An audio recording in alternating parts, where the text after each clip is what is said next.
Celebrity news dominating headlines. Britney Spears' highly anticipated memoir, The Woman in Me, has dropped. This morning, Britney Spears' life laid bare. The 41-year-old pop icon finally sharing her story in her words. Her explosive memoir, The Woman in Me, comes nearly 2 years after Spears was released from her 13-year court-ordered conservatorship. A painful experience she covers in detail, reclaiming her voice after so many years of being silenced.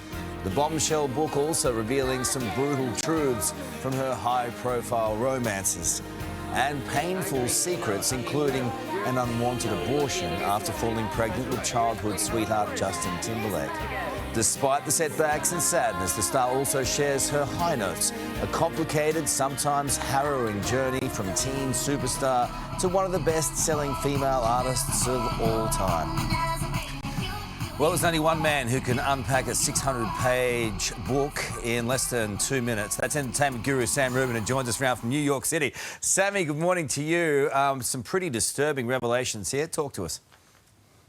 Extraordinarily disturbing. You know what's so interesting? Britney Spears is an international pop star, Carlos, as you know. But this book, for the most part, is not about music at all, but rather about surviving extraordinarily abusive parents, including her alcoholic father, Britney's words, who she had an abusive relationship the entire time. This abortion story in detail is even more dramatic because of the pursuit of paparazzis. She says that Justin Timberlake and her manager said, you know what, have the procedure at home. And that's what she did, which she described as a nearly 20-hour-long ordeal. Justin Timberlake was there with his guitar for part of it to try to soothe her.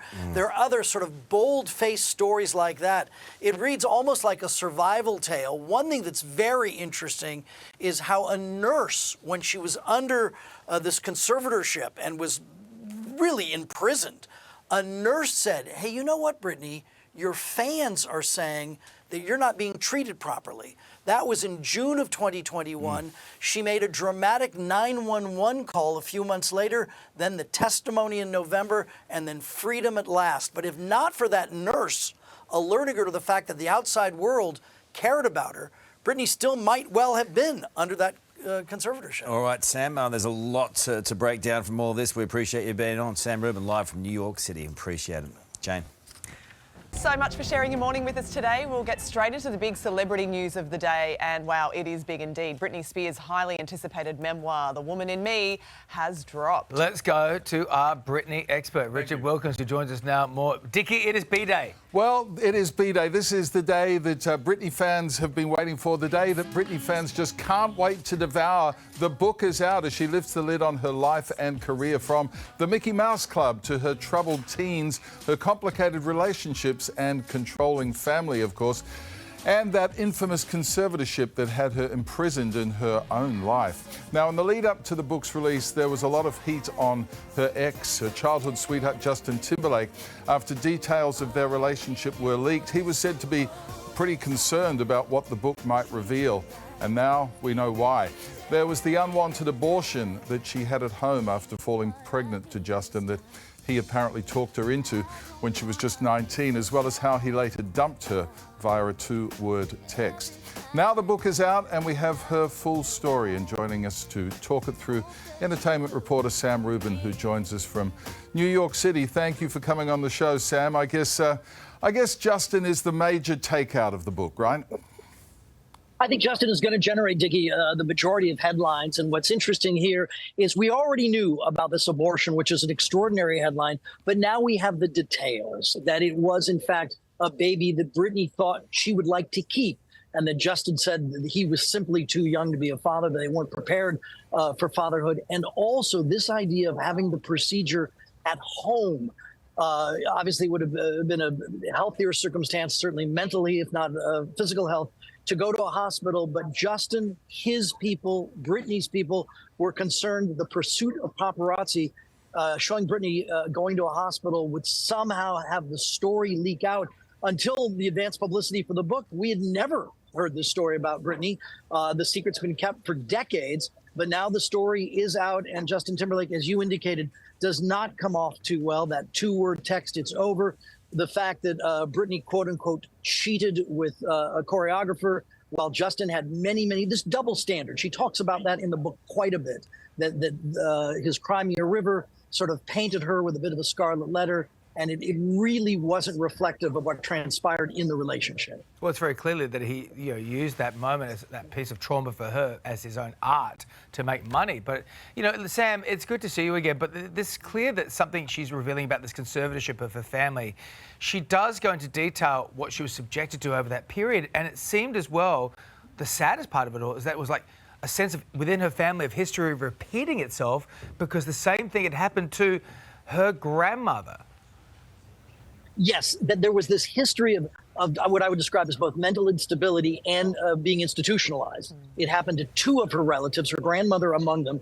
And she, this is a family, a very low income family in the deep traditional South.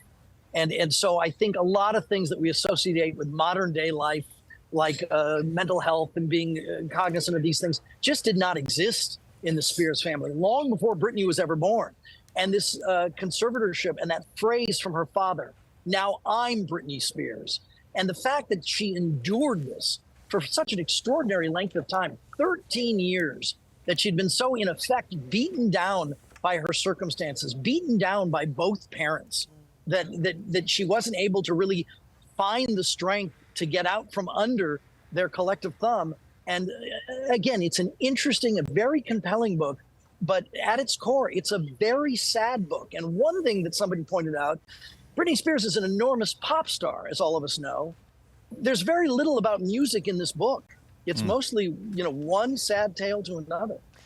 Sam, you've been covering Britney Spears, the rise and the fall and everything in between for years now. What comes as the biggest surprise to you in this book? Sylvia, the shocker to me is that in June of 2019, while in the conservatorship, a nurse said to her, "Hey, Britney, there are fans that are worried about you, and there are fans that are pulling for you." And that acknowledgement from someone outside, that, this bubble that she had been in for well over a decade, prompted Britney to make this 911 call, a 911 call, help, I'm trapped. That was in June. She testified in November, and then was Free Britney, you're looking at the video, was released from the conservatorship. And my strong sense is, if not for that nurse, who's not named in the book, if not for that nurse telling Britney, hey, look, the outside world is worried about you, I don't know that she would have had the strength or the wherewithal to have made that 911 call. This book wouldn't have come out. She'd still be in that conservatorship.